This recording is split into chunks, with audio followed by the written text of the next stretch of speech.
Did you see the new Apple Vision Pro? I did, yeah. Are you getting a pair? I'm thinking about it. Are you? Oh, you can't get one because you've got an Android. They won't work with my Android phone, but I could certainly buy an Apple phone if I liked it enough. Who cares? Would you really? I have nothing against the iPhone except for the fact that my Android phone does more of what I like. Like not working with other things? Works beautifully. So much more compatible with other stuff. So much more compatible. the opposite. No, I think this thing's really cool because yes, if I wanted to live with 2 file types, I would get an iPhone. 2? You must have some beta version. 2. It's all just stored in one big .mac file. By the way, Sparks bundles are closer to truth on that than you might actually give credit for. I'm trying to see what the hell this thing's called. I'm pretty sure it's called the Vision Pro. It is called the Apple Vision Pro. The Apple Vision Pro. Yeah. Now, first of all, they're super cheap. They're just like giving them away. Oh yeah, $3,500 bucks. Absolutely. Yeah, totally. Actually, I was thinking it was going to be $4,000, so I'm pleasantly surprised. They're already on sale for you. I'm pleasantly surprised with this price. Well, they saw the inflation thing and they were like, "We'll just take 10% off the top for Jeff." Here's the thing: I want to get one mainly just to get away from my kids. How do you do that? Like, I'm hoping I can just put it on, and it's AR and VR, so you could have virtual reality. And I just want to see my children sleeping. Oh, that's even better. I was thinking you just want to see your kids not there. No, well, that would also just edit work. them out of the room. It's like generative fill for my kids. I'm like, wherever you see Max, just show me the background. Just makes them invisible. That would probably work. I'd be like, guys, you're invisible. I can't see you. And then I'm like, why is the house on fire? I don't understand. Well, you got to have something in the glasses that makes the smell to neutralize, totally. so you can't smell anything. The smoke. You can't know the house is on fire. Yeah, that's perfect. And also sound. It's got to cancel the sound, like noise canceling headphones. Yep. So you can't hear your kids pulling on you and yelling at you, "Daddy, the house is on fire. Get out." Unrelated story. Middle-aged podcast host dies in house fire wearing $5,000 goggles. Quiet, please. That did fuck all to protect him. Anyway, in other news, the 405 traffic's terrible. I'm pretty sure that's how this ends. Great idea, Jeff. All right. 2.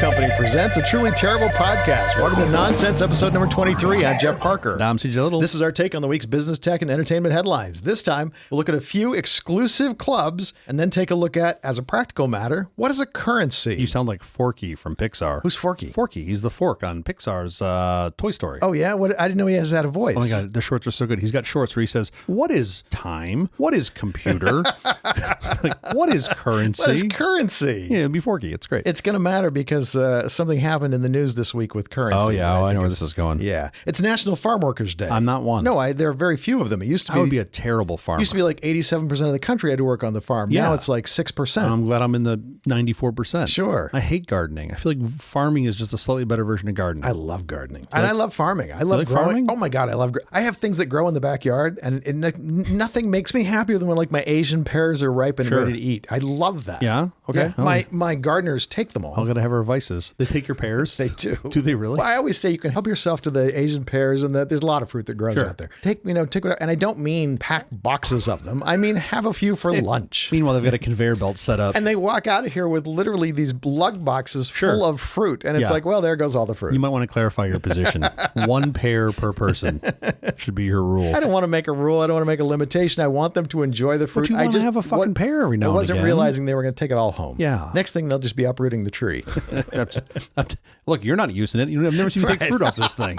I'm going to just take it home. Just wasting your tree. And more up your alley, it's National Jerky Day. Oh, no, that I can subscribe to. You like to make jerky? Well, no. I like to make jerky. I don't like to clean up after making jerky. You like to make jerky? It's a pain in the ass. Yeah. What all do you do? I don't even know how it's done. Oh, it's easy. You take pretty much any cut of meat. Yeah. You marinate it for a while. Okay. Because the marinade is all that's the taste that's going to be that's there. all it is. Yeah. That's the flavor. The meat's just like the chewy bit. I used to like the jerky, the ahi jerky from Trader Joe's. Does that still exist? It's just called Old Fish. Oh my God, it was so good. Yeah, you love the Old Fish? Whatever, it's delicious. You ever just go hang out behind the hometown buffet? It's the food of my people. Oh, that is true. That is the food of your people. It is also World Oceans Day, speaking of fish. Speaking of fish, what do we do on World Oceans Day? We should go take a plunge in the Santa Monica, One of my friends was just surfing this weekend. He said the water was pleasant. Not freezing? That's what I said freezing. He's like, no, it was in the mid-60s. It's also Thomas Paine Day. Thomas Paine. Do you remember who Thomas Paine was? The guy he was the wrestler, right? No, this is the pamphlet that said Common Sense. It's also, we call it Free Thinkers Day. Who's reading Common Sense these days? I feel like everybody should read that before they get a Twitter account. How's your week going? So far, so good. Thanks for that.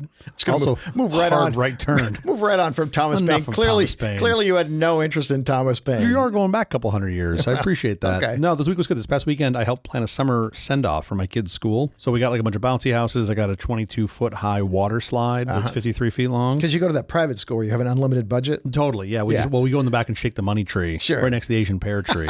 They said I could pick as much as I want, so I just go pull off the $100 bills. That's nice. And then we had not just one, but 2 taco carts. It was great. Love it. And then the slide was fantastic. At the very end of the day, I really wanted to go down it, so I went down with my kids. I climbed up to the top, and the kids were going, there was like maybe 10 kids left, and the kids were going nuts. Yeah. And I get up there, and the 6th grader tells me, he's like, okay, go down head first backwards. And I was like, really? He's like, yeah, it's super fun, and I haven't broken my neck yet. And I was like, yet. Literally what he said to me. And I was like, all right, here we go. So I did it. I mean, the slide was huge. Yeah. And there's like a little pool at the bottom, and I just drilled the pool, not even thinking. As I come up out of the pool, there was like 6 dads standing in a circle that were just covered in water. Sure. And they were all laughing because like I just waddled my ass up the slide and came down. I want to also mention this. We're going to have a couple of interviews coming up. We have I'm excited about Connor this. Trenier and Jay Chandrasekhar are both coming on. Next week is Connor. Cool. Let's get to our headlines. We should. An HBO intern accidentally sent out a mass email to subscribers. Yeah, have you read about this? Oh my God, this is like the best thing I've read all week. Yeah, and it was an accident, and there was like nothing in the email. It was fairly innocuous. Like a blank email, but like everybody got it, right? Like I think it was supposed to be like an integration test email. Yeah, and it was just an error. He just by accident, and it just got out. And interns make mistakes; it happens, right? Sure. But then a bunch of people in support of this, anonymous intern have been posting on Twitter their own screw ups with the hashtag Dear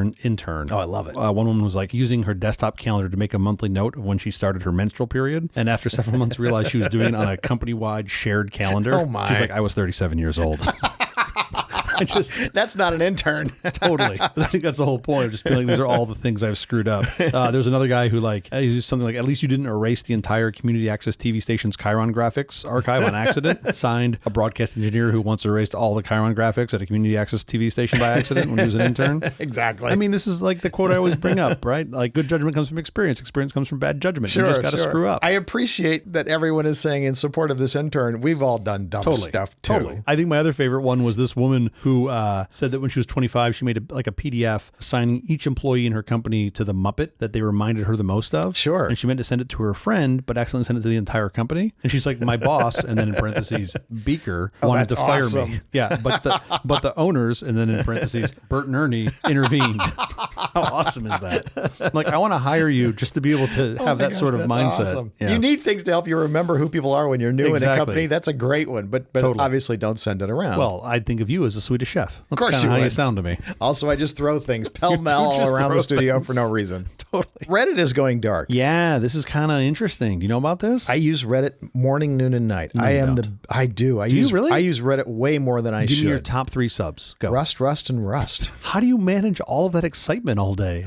I love Rust. I also love that they named it Rust. All right, first of all, when is Reddit going down and why? Reddit is charging for third-party API access. Yeah, and everybody is, because AIs are eating up all their data, right? So the problem here is it makes a whole bunch of apps basically useless in July. Right. Well, the option is their whole service becomes useless when AI sucks in all their data. Well, I don't know about that. You still have Reddit, I think. But nobody's going to go there because you're going to go to a much faster route, have the AI answer my Reddit questions. AI it. So a bunch of subreddits are saying, okay, in protest for this, we are going to host a blackout, which I believe is just coming up in a couple days, June 12th to the 14th. They're protesting the pricing. Turn off. Yeah, basically the fact that turn off the API or charging access for all of the API. Yeah. And with no sort of tiering, no stratification of like. So they're protesting the fact that the service is doing something to keep itself alive. Well, I don't think it's quite that easy because you've got, my understanding, I've never moderated a Reddit subreddit, but my understanding is that especially the bigger ones, it's pretty much impossible to do with the Reddit tools. You have to use third-party tools in order to moderate it. So Reddit just has to make better tools. Well, yeah, but I mean, they're getting this moderation for free, right? It's the community. Like Reddit doesn't work without moderation. Sure. Right? It's just a bunch of trolls. But I mean, if around. Reddit supplied better tools, if they had better tools, then they wouldn't have that before problem. You go turn off all the other tools or give those tools a pass. I think they're going to find a path on this. But AI is coming right now. AI is going to eat your data tonight. Look, all I can say is June 12th to the 14th are going to be the 2 most productive fucking days of my life. So, thank you. Because you won't be looking at pages and pages of information on Rust? No air fryers. just me working away on my Reddit clone. Amazon is reportedly trying to offer Prime subscribers free cell phone service. I think this is awesome. This is really cool. I mean, they just keep good coming for Amazon. Up. Yeah. Now, what's crazy about this is I presume, at least to start, they are not going to deploy their own network. That'd be way too hard. No, and this whole thing is down the road, but they're looking into, can we provide free phone service for our Prime subscribers? So if they piggyback this off one of the big three, right? Verizon, T-Mobile, Yeah. AT&T. That's what they're doing. Those guys could be relegated to being back-end providers for a hot minute until they're gone. For now, and then they won't be. If they do this deal with Verizon, they're going to be like, oh, there goes half your customers. Yeah. I mean, Amazon's going to end up deploying cell sites at some point, I presume. Oh my gosh. The robots. Amazon will be the back end. They can use the drones to AT&T, deploy them. T-Mobile, and Verizon will go away. You think so? If they do this, absolutely. By the way, I'm not really going to miss them. I've been with AT&T. They aren't your best friends? For 27 years. Yeah. I've had the same account, the same phone number for 26 of those 27 years. And it's just kind of terrible. But I have the same phone number for probably more than that, and I moved mine to T-Mobile because the data speeds are blazing. Way better. Yeah, I know. I probably should. It's really nice. Yeah. I assume they'll start as like an NVMO that doesn't charge money, or That's they what I charge presume. cheap Or amount charge- of money, yeah, $10 a month, cheaper than everybody else who's an NVMO. Most NVMOs are what, $30 for a line, but you have to buy them as a family Sounds about plan right. or something Yep. like Sounds that. about right. I'm kind of surprised Apple hasn't done this. I thought Microsoft was going to do it. Oh, yeah? Honestly, when Microsoft was going to launch the low orbiting satellites, and they were going to do it in partnership with AT&T. Yeah. And then AT&T said it's way too expensive. That's crazy. Sure. Microsoft turned around and said, at Microsoft, we're not financially constrained. The amazing part of that whole story to me was then Microsoft did not immediately go into the phone service business because they were going to have the satellite capability to do it. Yeah, crazy. Chipmaker TSMC needs to hire 4,500 Americans at its new Arizona plant. Yeah, that's going to be difficult. Its brutal corporate culture is getting in the way. I think this is the problem. They don't run their business The American way. Yeah. No, they're Most a little of less those- worker friendly. Yeah, Chinese and Taiwanese companies can be a little rough. There with the are transition. lots of stories of people sleeping in their office for months straight. Yeah. 12-hour days are standard. Oh, half Weekend day. shifts are common. Yeah. Well, what else you can do on the weekend? Besides work? Yeah. Besides make more chips? Yeah, half day. You got plenty of time to sleep in there and go home. I don't know what's the problem. I actually know how this is going to work out. They're going to have to change their plan. TSMC is going to have to change the way they work. Yeah. Maybe things will become more automated. I don't know. It's kind of fascinating. This is like the inverse of the auto industry, right? Yeah. Like the UAW for 20 years, longer, 30 years, was like just pushing back on any sort of automation. We do it the way we've done it. And then you had these foreign automakers, namely BMW and Toyota, who use a lot of automation. and would come in, and you have employees there that are happy and paid well and work well, and they're doing just great. And here it's sort of like the opposite, right? Intel doesn't seem to have much of a problem. You're a dinosaur if you don't make cars the modern way. Totally. You don't use that Yeah. automation. BYD, which was a battery company in China, had automated processes. And because Chinese labor was so cheap, they got rid of the automated processes. Prices for selling batteries dropped. Wow, that's crazy. So they're used to cheap labor. So they're gonna have to make some adjustments. You have 1.8 bajillion people. Activision Blizzard fires World of Warcraft game designer for making fun of corporate greed. Oh, yeah. This is the guy who was like writing a character, right? He said, wow. Yes, he did. Lampooning generic corporate greed. Yeah. A goblin in the game started doing this. And he started doing it in 2019, I think. Yeah, I feel like maybe they took this one a little bit to heart. Like, hey, you can't make fun of us. They got upset, yeah. He would say things like, let's call this a cost of living adjustment and no profit sharing and looks like another yacht for me. Time to go back to the office. And they thought this was inappropriate dialogue. Why did they fire this dude? This is great. This makes me almost want to go get a WoW account. I don't know why they fired him. Why not just, I don't know, laugh. Right. And Have then some fun at yourself. hire somebody to make another character to make fun of that dude. Right. How many people are still using World of Warcraft? How many users are there? Do you know? 86% of them are in the AARP, I'm pretty sure. Right, because They're that just user aging. base just aged to an older. I don't think a lot of 12-year-olds are hitting middle school going, oh, I want to play WoW. Nobody picked it up. It's just people who've played it for years and years and years. Totally. Why not let them laugh at you? Who cares? It would seem like it would make it entertaining and almost make people want to stay subscribed. What do I know? Their revenues, it's flat, but it's still like Their $500 revenue is million flat. a year. Yeah. It's a lot of money. It's not nothing. Latest Webb telescope images give a look at stars being born in the Vertigo constellation. First of all, amazing. Yeah. Right? This thing's only Yeah. been in space How for is a star 6 born? months? An actual star. I don't mean Judy Garland. How is a star born? Oh, well, when two stars love each other okay. a lot. It's dust and particles that are accumulating, little molecules of When you after hydrogen. your vasectomy, that's exactly what it's like. Just dust. That's what my doctor told me. Wow. As you were saying this article, first of all, this is amazing. The web's been up for like 6 months and already delivering this, and we've got years of this to come, which just makes me so happy. Yeah. But I feel like we missed an opportunity. How so? Because they called it the James Webb Telescope. Of course. Which James Webb was the James Webb second Space Telescope. guy who ran NASA, if I remember this correctly. Yes, I believe so. We'll find out soon enough. They should have called it the James Webb browser. Oh, the web browser. There you go. That's cute. These are the jokes. Oh, Wow. As it turns out, the real guys are on strike. So now it's just me and ChatGPT 2 trying to write some shit. Not going to pay the $20 for the 4. Yeah, I'm very impressed with James Webb and everything this is going to tell us about the world around us. Meanwhile, people are still like, the Earth is flat. Oh, and, sure.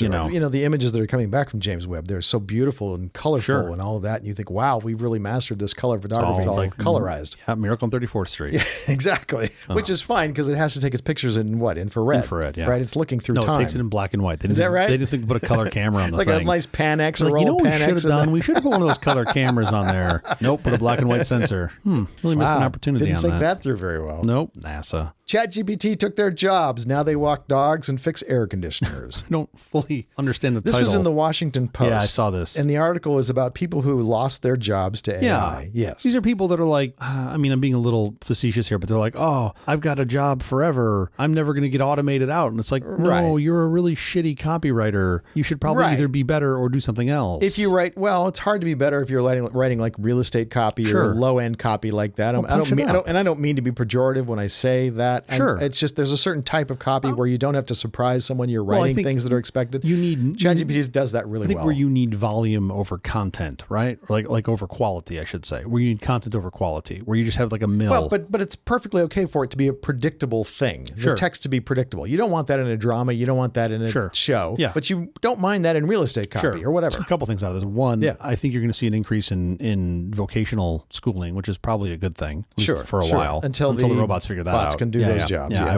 Fuck, once they figure out podcasts, we are donezo. That's true. And then the other thing that I thought was fascinating is there's like this Belgian company was like working on a building somewhere, presumably in Belgium. They have like those, the covers they put up on the outside of the scaffolding. Yeah. And it said something like, hey, ChatGPT, finish this building. Sure. Which I thought is kind of hysterical. And then within minutes of them posting this, somebody posted a meme where it says that on top and on the bottom is one of those Boston Dynamic robots like carrying the boards up the stairs and shit. And you're just like, well, that's coming. Okay, enough with the headlines. Up next, CJ is going to talk about some super exclusive clubs. We're reviewing clubs now, really? Yeah, we're going to start with the big ones. All right, good. Let's go.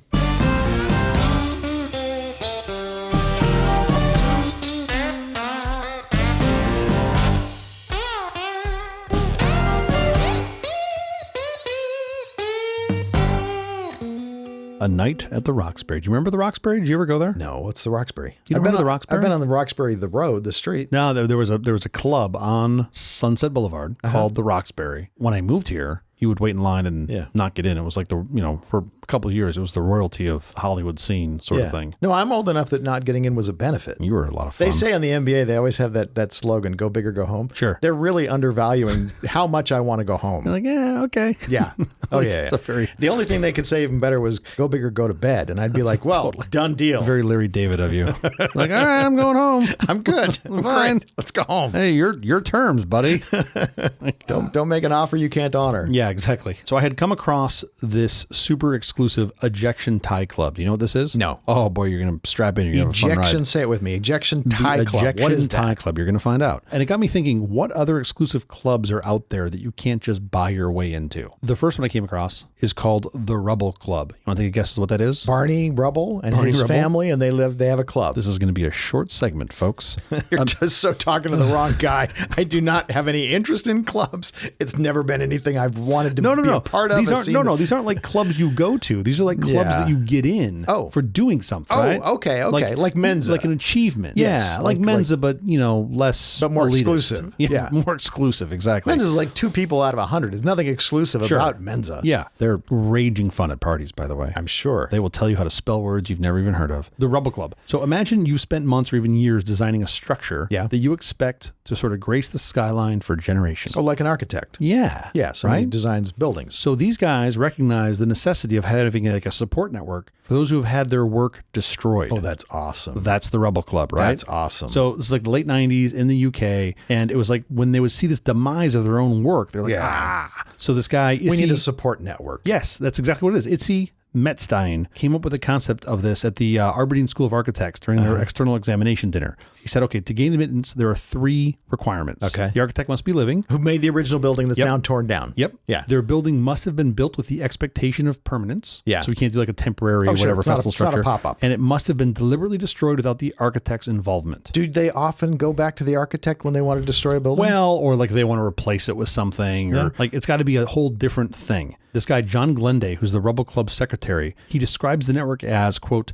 a kind of AA support group for distressed architects. He said that he was hopeful that the group could expand. Most people don't appreciate the energy and commitment it takes to build something or the trauma of seeing it destroyed overnight. Losing all the material and creativity is very stressful. Sure. He said in terms of number of members that there's no actual member list. He just said, and I love this quote, we are unique in that the self-knowledge is the only route to membership, which is kind of like knowing who we are. Your own scarlet letter. Sure. And I'm not going to talk about this deeply today, but this reminds me of another article I came across recently who was from an engineer, and he talked about how everything that he's built in the past 20 years has been rendered obsolete. Is now technical debt. Sure. Like you literally spent your career building shit that now some other asshole has to replace. Although they're standing on your shoulders in most cases. Without a doubt, right? So you'd have some reasons that were really good reasons to replace buildings, like precast concrete that they did in the 60s they thought would last forever. Sure. And they're like, turns out. Not so much. Yeah, concrete used to be like strong as 4,100 pounds per square inch. Believe you. And it's now, 41,000 pounds per square inch. We've really improved concrete. Concrete follows Moore's law. Does it? I just made that up. It didn't because for forever it was like 4,100 pounds, and now it's 41,000 pounds. Great. It just all of a sudden we figured out. That means now I can walk on that concrete with high heels and not leave a mark. You will get no marks for sure. So that's the Rebel Club, Project Steve. You're going to love Project Steve. Okay. According to the National Center for Science Education, or the NCSE, creationist groups often will put together these lists as a way to legitimize themselves of the very few scientists who don't support the theory of evolution. Okay. So they're basically saying, look, these handful of scientists don't believe in evolution, therefore it must not be true, therefore we are right. So the NCSE thought it'd be silly to list all of the other scientists that believe in this, which is basically all of them. Right. And they decided instead to fight back with a list of its own, and they call it Project Steve. Okay. The members of Project Steve, there's almost 1,500 of them as of March of this year, explicitly defend evolution as a scientific fact. They also happen to be named Steve, or some variation of Steve. Is that true? Yes. Why is that the case? Because their point is they take a very small subset of the scientists and say only the guys named Steve can join this club and support evolution. So it's like this total tongue-in-cheek joke. Oh my God, that's hilarious. It's hilarious. So creationists draw up these lists, right, to convince the public that evolution is somehow being rejected by scientists and that it's a theory in crisis, right? The NCSE has been like, we don't want to build a list of thousands of scientists affirming what's valid. We also don't think that it should be a race to see who, the number of who people has more, They're like, this is just fact. So Project Steve pokes fun at this practice. And because Steves are only about 1% of scientists, it makes the point that tens of thousands of scientists support evolution. And it honors the late Stephen Jay Gould, who's an evolutionary biologist. Yeah. So I saw this and I'm just like, how have I not known about you my entire life? That's awesome. And a good friend of mine who is a legitimate scientist and is named Steve. Sure. I'm going to follow up with this episode and be like, dude, you need to get your name on this list, because why not? It's pretty spectacular. And I'll put a link in the show notes. You can literally go look at this thing. And there's a list there of all these Steves that, and something like 60% of them are biologists or life sciences. They're just people that actually study this shit and go, looks like evolution is a real thing. A thing, yes. How fun is that? That's really fun. So that's Project Steve. Now, the Caterpillar Club. You want to take a guess what that is? People who drive the Caterpillar tractors. You know what? It's funny. That's exactly what I thought when I saw it. Yeah. I didn't go to collecting caterpillars. I went to guys driving the Caterpillar construction equipment. Sure. I was guessing. I have no idea. I think you and I are both aspire for that to be our gigs. Just driving around big I've driven one. front loaders. I know they're pretty cool. It's super fun. The Caterpillar Club originated in Dayton, Ohio in 1922. It's a worldwide club for aviators, military and commercial, who have saved their lives with a parachute in an emergency. Saved their own lives with a parachute in an emergency. In other words, they had to jump from a plane. Ditch a plane, not on purpose, you can't, be skydiving. Of course. So it all started with this Army test pilot named Harold Harris. And in October of 1922, he was flying a Loening W-2A monoplane fighter in a mock dogfight with a friend. His plane had been equipped the day before with experimental aerodynamically balanced ailerons. After taking off from the test center in Dayton, near where the Wright brothers first tested their plane, his plane suddenly rocked violently and Harris found he could not control it. Yeah. He had to bail. So I love this part. He just stood up in the cockpit, was sucked out by the slipstream, and then after 3 tries, he found and pulled his parachute's ripcord. Main chute opened about 500 feet above the streets of Dayton. Oh, my. And he landed. So looking up, he admired how beautiful... 500 feet this close. Is close. Looking up, he admired the beautiful silk from which the parachute was made and marveled at how white and clean it was. Yeah. He was the first American known to be saved by a manually operated parachute in an emergency jump from a disabled aircraft. Wow. So basically the media in Dayton got together. So before that, everybody just died. Just basically died. Yeah. So the caterpillar is sort of obviously symbolic of the silkworm, which lets itself descend gently to earth from heights by spinning a silky thread to hang from. Parachutes in the early days made from pure silk. Sure. Right? So their motto, the Caterpillars Club motto, is life depends on a silken thread. And those who have used a parachute to survive a disabled aircraft are entitled to contact the parachute maker for a pin and a little certificate to validate their admittance. Can't get in if you plan on jumping out of the plane, even if there was an accident that caused you to jump before schedule, which I thought was fantastic little exclusion. Right. So if you're planning on jumping out of the plane and the plane catches on fire and you jump out, you still can't join the club. Cannot, because your plan was to jump out. Your plan was to jump out anyway. Your plan had to be to land with the plane. So something else that came out of this that I think was fascinating, right? Like, so there's thousands of people that are in this Caterpillar Club. There's another club of people who had airplanes crash into their house that were not manned. Totally. Yeah, they're in the Farmers Insurance Club, I think is what they call that. Sure. So interestingly, this club was started by the Irvin Air Chute Company. Okay. And the backstory on this is awesome. In 1919, Leslie Irvin, a 24-year-old stuntman from California, demonstrated the first free drop parachute. Wow. He made the chute himself on a borrowed sewing machine. Well, sure, you don't want to buy the machine if you're not committed to it. You got to find out if it works. And then this dude jumped out of a plane. Like, that's crazy. How crazy is that, right? Flying safety experts were so impressed that the American Air Force and British Royal Air Force promptly adopted the parachute as standard equipment. How did he know it would work and everyone else didn't? I have no idea, but I feel like this is probably another segment we should talk about at some point. That's really interesting. So that came in 1919, right? And initially the Irvine company, you had to have an Irvine chute in order to get this. Now nobody cares. Like if you have a parachute saves your life. The patent's worn out. Yeah, exactly. Yeah, 1919. That's the Caterpillar Club.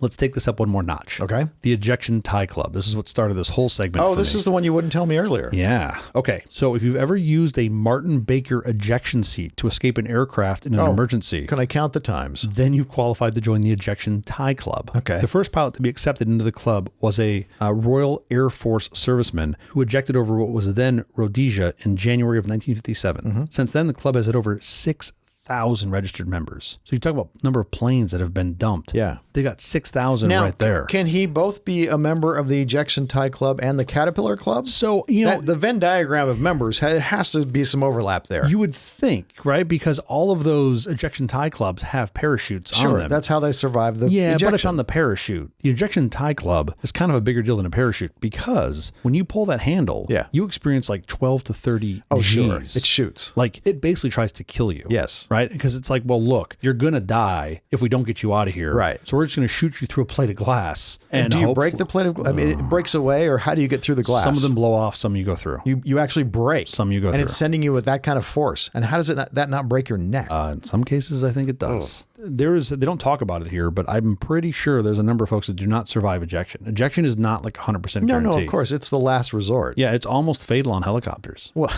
almost. That was a long way to go for that joke.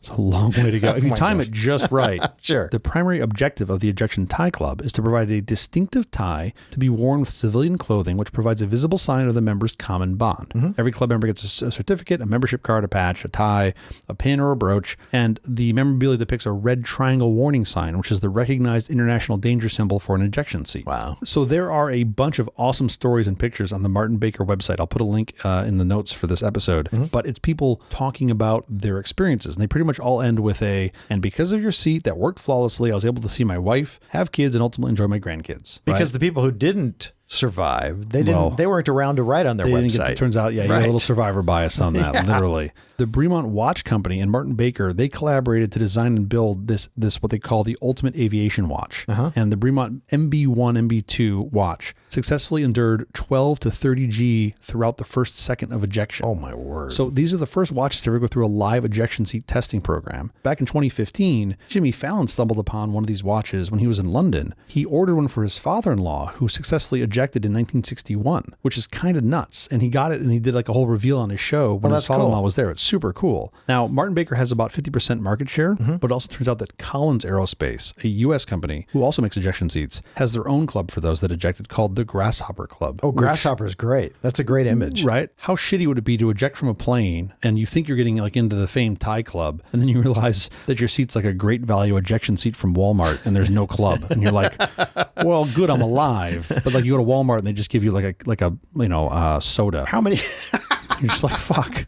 Those guys get a tie and a little pin. They're like, you can have all the Coke you want, just this one visit. Pretty crazy story. Martin Baker Ejection Thai Club, worth checking out. Very cool. I've got one more for you. Okay. I saved my favorite for last. Okay. The 300 Club. This is reserved for a super exclusive group of adventurers who will subject themselves to one of the most physically grueling scenarios one could imagine. A 300-degree Fahrenheit swing. Ooh. Now for you, How do that's you not- 167 degrees Celsius. I did the math for Right. you. How do you not Die. freeze to a popsicle? How do you not die? Or die from heat? Yes. So first you got to head south, way south. Okay. As far as you can go south. Okay. Then once you get to the South Pole, you need to warm yourself up in a 200-degree Fahrenheit sauna at the Amundsen Scott Research Station on Antarctica. Okay. You're in a sauna to 200 degrees Fahrenheit. Next, you must streak naked around the nearby ceremonial South Pole while temperatures are minus 100 degrees Fahrenheit or colder. Yikes. That's how you get into the club. You die from the sauna. 200 degrees Fahrenheit sauna is incredibly hot. Yeah, I don't think you have to be in there for a long time. I don't think there's a limit to the couldn't. time. Although I think most saunas are like in the 180s. Is that right? So according to the Atlantic, quote, one participant described the experience of running outside as feeling like somebody was hitting me with a tennis racket full of needles. Oh, I'm sure. I'm sure. How terrible does that sound? It sounds awful. Here's what's more interesting to this. It doesn't always reach minus 100 degrees Fahrenheit in Antarctica. Yeah. So when it does, you've got to be ready to go. And this is like a thing they do. Like you can read on, like I found this ancient HTML page on the South Pole Station website where they actually talk about this. And this is such a super exclusive club because first of all, the number of people that have been to Antarctica. Almost nobody is down like there, right? Nobody. Right. And the number of people that are dumb enough to do this is an even smaller group. And then the ones that actually can do it because it's minus 100 degrees on that day, which is like typically like mid-August is the only time it gets that cold. Right. It's the only time you can do it. How many 300 clubbers are there? I could not find the answer to that. I did look. I'm going to guess it's a pretty small number, probably in like,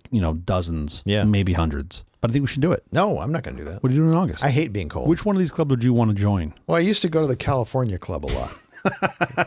Because the chicken was good. I really like a club sandwich. Yeah, no, the Little food bit of was bacon. good. None of these clubs. So you're saying you're passing on any of these? I don't want to eject out of a plane. I don't want to go down a parachute. Okay. I'm out of that. If I have to join one, it's going to be the Rubble Club. Just go design a building, watch it get torn down. And, if I designed a building, they're going to tear it down anyway. Why would you just join I don't Project have Steve? those skills. Just change your name to Steve and Doyce Evolution. It involves changing my name. And that's, again, I don't want to change my phone number. You don't like any of this. So really the 300 When Club I would be switch to the easiest Amazon one. service for my phone service, You I'm keep your phone bringing number? my phone number. All right. Well, up next, Jeff's going to talk about currency, apparently. Yes. Money, moolah, dough. That's and true. What's this about Trump bucks? Well, you got to find out, aren't you? Oh, boy. Are they green or are they orange? Make America wealthy again.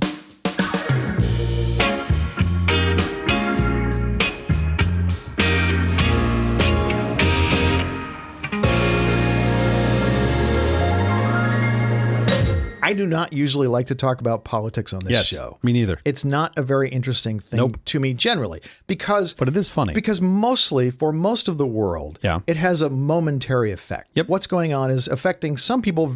If your country is about to kill you and you need to escape and you can't get in our border, that story is really super important. Of course. Broadly for the world, someone who is beaming energy back from a satellite to the Earth that you can now use, that will affect the world much more. AI fixing your plumbing. Big deal. That will be a huge deal. So those are more the stories that I'm generally interested in just as a person observing the world. There were websites who were selling Trump bucks. Yeah. So I'm violating everything I just said now to tell you this story. Bear with me. There were websites that were selling Trump bucks to some of the former president's most ardent supporters. Yeah. The scam promised investors they would get rich if the disgraced former president is reelected in 2024. Oh boy. As part of the Trump rebate banking system, Trump bucks were sold as a potentially highly valuable tender that would be made legal when Trump returned to power. So they called it the Trump rebate banking system? This is a name they made up. It sounds very official, doesn't it? They should have called it the Trump rebate deposit system. Well, sure. Turds.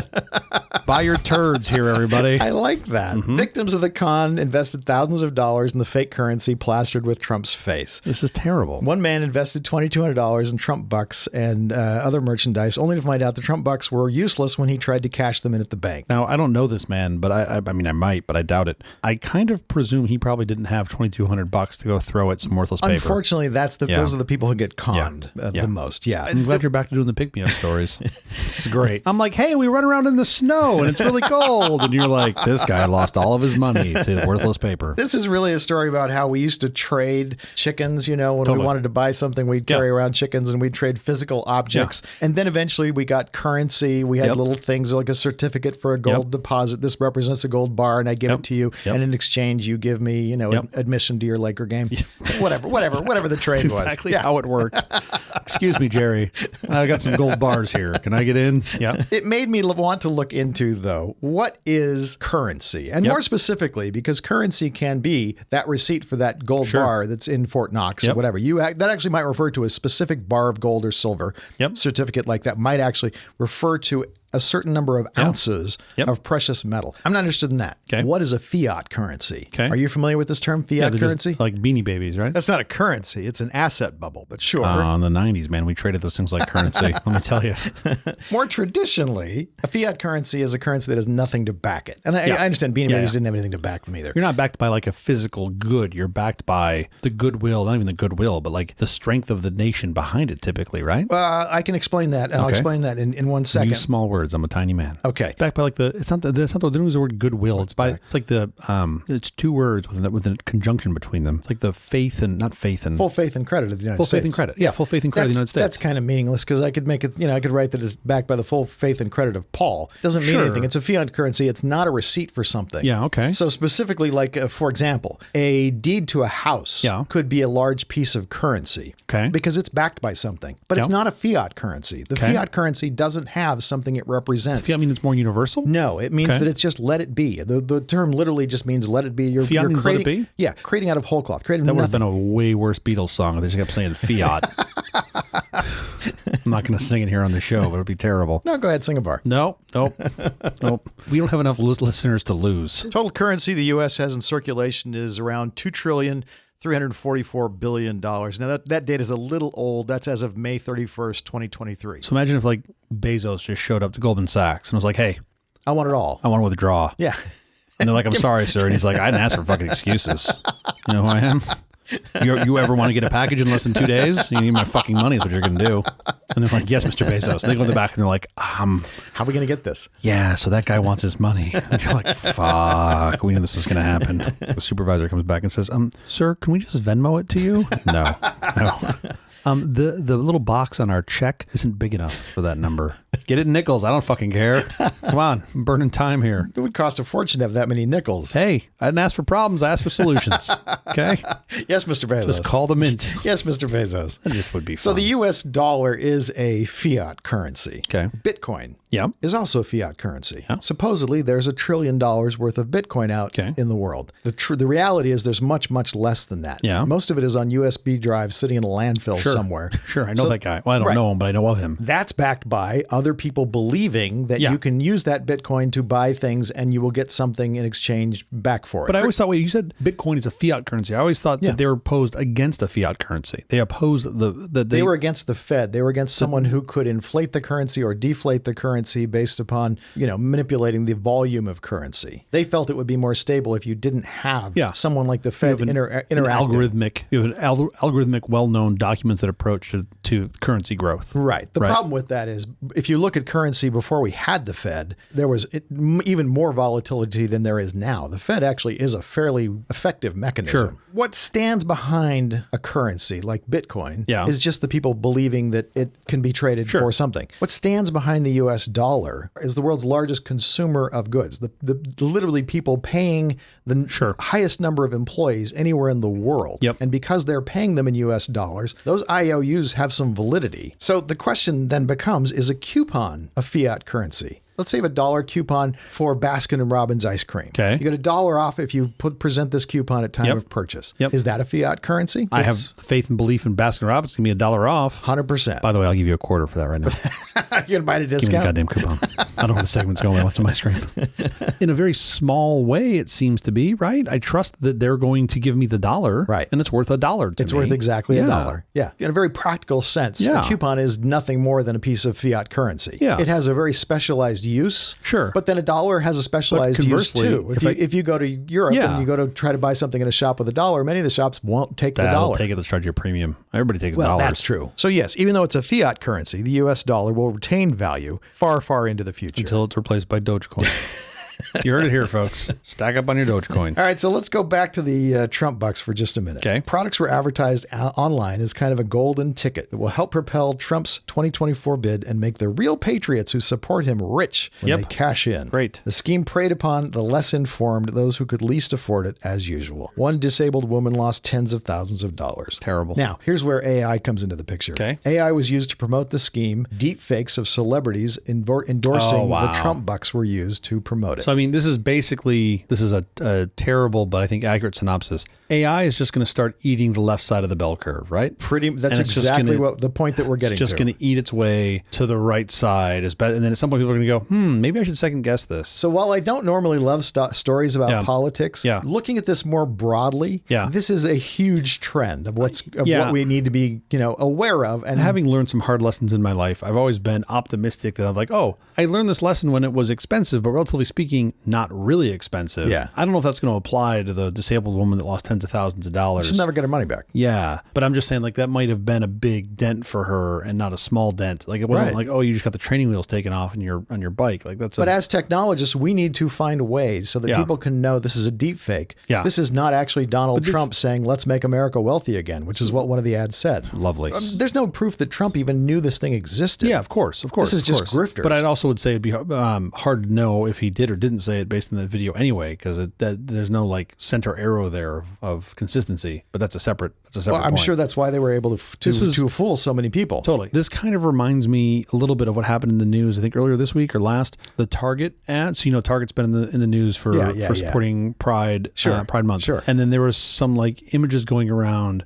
From Target, and these were hysterical. I'll put the link in the show notes of like kids wearing demonic costumes. The satanic image. The satanic those weren't going around. Target didn't put those out. No, it was all AI. AI put those out. But the point is, people, and I hope. I mean, oh man, come on, humanity, help me out here. I hope the people that are seeing this and being like, oh, look at Target, they're terrible, and then they find out later that those were faked. I hope they go, oh, okay, lesson learned. Fooled. Yes. Sadly, I don't think that's the case because they're working their way up the hill to the top of the bell curve. It's something they want to believe. That's like a little. No, I know, but it's also something that supports their narrative. Yeah. So it was easy. So it's way easier to believe. Yeah, I get that. Right. I'm sure they just went quiet when they found out that Target had nothing to do with this stuff. Sure. They don't actually sell this stuff. Yeah, I don't think there was a big generated. inflection or a reflection point there. Another one of the AI ads, Elon Musk appears to say that the Trump certificate is not a joke. It's real. Everyone needs to get as many as they can. I spent $1 million on Trump certificates, and this week I'm going to cash out my Trump items. Soon I will be the richest person on the planet again. Wow. It really appears to be Elon Musk saying that. I mean, that's... You could see it from all the sites that existed that were selling this. The sellers tapped an audience that believes Trump's ouster was part of a great conspiracy and that by investing in the Trump rebate banking system, Trump will reward their loyalty by making them rich. And the whole scheme was shut down last week thanks to some terrific investigative journalism at NBC. Wow. All right, we got to get out of here, but quickly before we do, have you seen or read anything good this last week? I have. There was a big series finale this week. You know what it was? Ted Lasso. Ted Lasso, that's right. Yeah. So I'm calling it a season finale. By the way, don't give any spoilers because I haven't seen it. I'm calling it a series finale. We don't really know. I attended a watch party with some of my really good friends, so some of which work on Ted Lasso. When the season 3 premiere dropped, we were not able to get together that night, the same group of guys. So we all synced and watched it in our own homes with banter via text. We basically tried to group watch, which was really fun. My wife was not amused by this process. No. And she dubbed us literally the Golden Girls. She's like, you guys are just bitching to each other. You look like the Golden Girls. It prompted us to not watch the show for 45 minutes and try to figure out who was who. Yes, of course. Right? Because there's 4 of us and there's 4 of them. Do you want to guess who it became clear I was of the whole? Betty White. Sophia. Estelle Getty? Estelle Getty. Oh, that's awesome. Which was pretty awesome. Why were you Estelle Getty? Well, because we already had a grumpy person. That was Dorothy. Yeah. And then we already had sort of a vain person, and that was Blanche. So that was kind of me and Betty White. Okay. But then the other guy who's kind of like more of a space cadet than me, oh, we were like, fantastic. oh, you should probably be Betty White. And then they're like, well, you're just a smart ass that always has something to say. So you're Sophia. And I'm totally happy with that. That was totally Sophia. I'm That was totally completely happy, Sophia, right? sure. So I'm very proud to be Sophia. So anyway, I'd recommend the Ted Lasso season finale. I will not give any spoilers. It's really good. I will get to it. I'm a little behind on my viewing. Well, me too. I've seen 2 episodes of season 3. Oh, okay. So the premiere and the finale. You didn't want to watch the whole thing before you watched the finale? I very, very much wanted to watch the whole We're thing. nothing alike. No. I would Hold have on. absolutely said no to that. I did say no to it, but then I got serious FOMO of not being there. Yeah. So I literally decided to go 10 minutes before they viewed and drove over to their house, and they're all surprised to see me. I'm like, I'm going to enjoy the experience with them more. Yeah. And they even said, they're like, look, you don't need to see the continuity. You need to see the finale. So I do know how it ends, and now I'm going to go back and watch the rest of season 3. Wow. So I don't have FOMO. What I have is the opposite of that. It's an excuse for missing out. Sure. It's a benefit. It's not an excuse for missing out. EFM. EFM. EFMO. Yes. FMO. I've got FMO. That's even better. Hey, do you have any FOMO? No, FMO. FMO. Oh, all right. Why are you so grumpy, Dorothy? I am recommending a play this week. Play? It's called A Soldier's Play. It's a revival of a classic from 40 years ago. The cast is incredible. The writing is great. Norm Lewis is spectacular. Eugene Lee, Will Adams. Wow. Playing at the Amundsen Theater in Los Angeles through June 25th. Highly, highly recommended. This is the first time you plugged something not on Apple TV. Well, I'm sure it'll be on Apple TV because this is so good. Somebody ought to shoot it and stream it. You are not going to get your Vision Pro from Tim. He's going to be very grumpy about this. Well, that's pretty cool. I don't know if I can check that out. I feel like bringing 2 little kids to a play sounds like a terrible idea for them. Probably have to go kidless, yes. Yeah, that sounds lovely. It's fun because I go in the audience and I am the youngest person there, and I'm not young by a lot, but I'm the youngest person there for Everyone sure. refers to you as a whippersnapper. Yes, when you're there, quiet down, you little whippersnapper. That's the episode. Thank you for joining us for all this nonsense, a truly terrible podcast from The Awful Company. Visit us on the web at nonsense.productions. I'm Steve Little. I'm Jeff Parker. If you like this program, please follow, download, subscribe, and like at Apple, Google Podcasts, Amazon Music, iHeartRadio, our favorite Overcast, or wherever you get your podcasts from. Podcastindex.org. Very excited. Next week we should have Connor Trenier sitting right here with us. Special thanks to our floor director, Chris Jackson. Very much looking forward to Connor, and special thanks to Chris Jackson, or as I know him, Clyde. I named him after the orangutan from Any Which Way But Loose. We'll be here every Thursday morning for more nonsense. Please join us.